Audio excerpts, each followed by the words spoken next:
As conflict continues to grip the Holy Land, Father Nikodemus Schnabel, Abbot of the Abbey of Dormition in Jerusalem, remains committed to serving his community amidst the turmoil. In this interview, he speaks with Andreas Thonhauser, EWTN Vatican Bureau Chief, about the Benedictine vow of stability and his refusal to abandon his monastery despite the risks. Father Nikodemus also extends an invitation to pilgrims, encouraging them to return and support the community during this challenging time.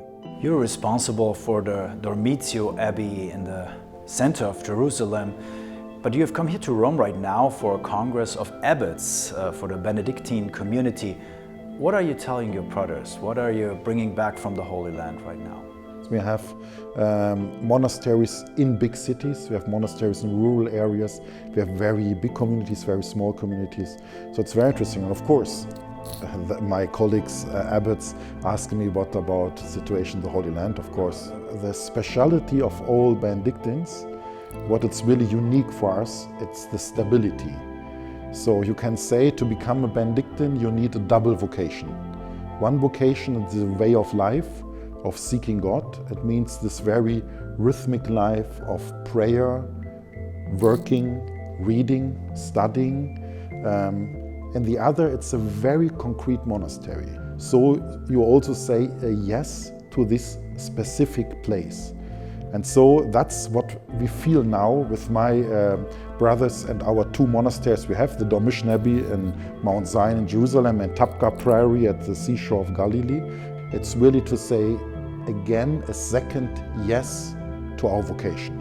Do you regret this now in this situation, to have said yes to this location? Not at all, quite the opposite. Really, because it's like, now it's a time, you have to imagine, so I'm a German citizen. My government told me and also my other brothers, please leave the country. It's not secure anymore. So actively I said, no, I stay. I belong to this country. I made a voluntarily decision. I want to be a monk in Jerusalem and Tapka in the Holy Land for the whole lifetime. And this is now, it's a feeling maybe, that there are certain moments in life you have to say like a second yes and like a second, that's my way. Every single brother of my community as well as myself, we made a clear stance. We belong to this country. We belong to our monasteries. We are with the people who will feel a responsibility for. And could you describe the situation a little bit? It's the best word to describe. It's like an ocean of suffering. I hear every day with my Jewish, with my Muslim, with my Christian friends, stories of suffering, of despair, of yes, really.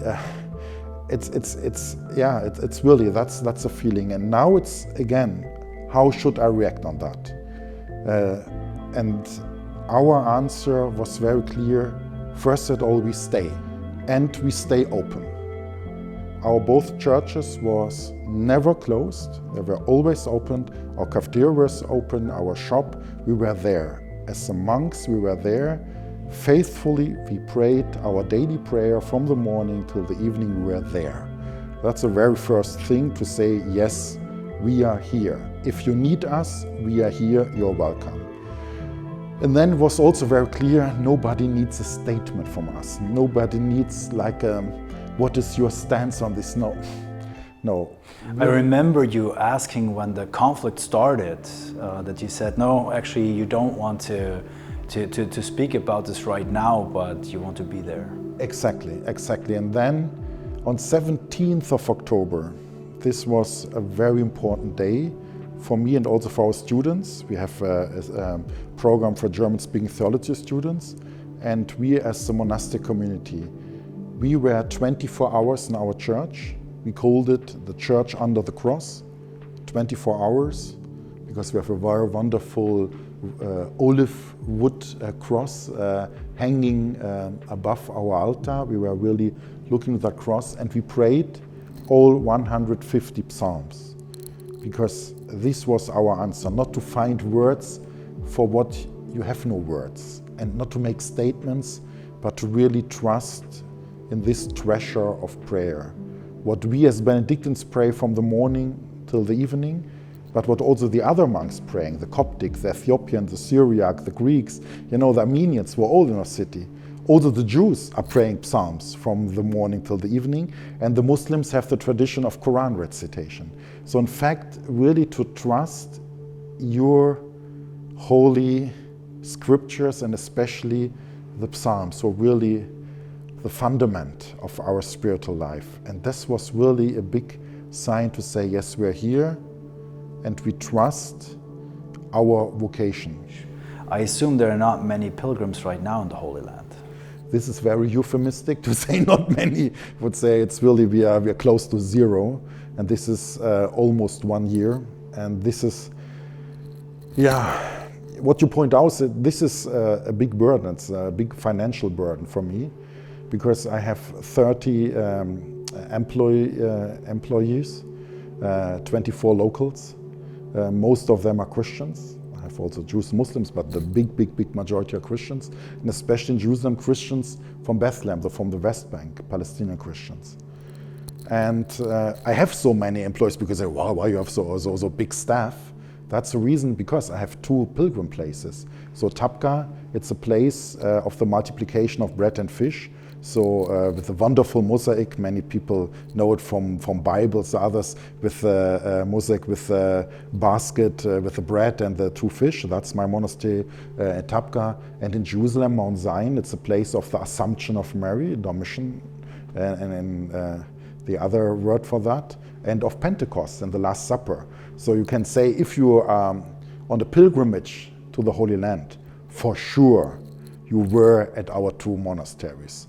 So on very, very good days, in good time, we receive 5,000 pilgrims. 5,000 pilgrims. 5,000 pilgrims a day. And for that, of course, the pilgrims, they want clean toilets, they want a cup of coffee, they want a clean church, and for all that I have so many people as staff, because that the pilgrims have a good time. It's difficult, really difficult, because it's almost a year. I lost more than €500,000. I have not much energy left. It's difficult. But I think this is also part of my vocation, to say really, because we speak a lot about solidarity as a Christian. Now it's not theoretical, now it's for me practical.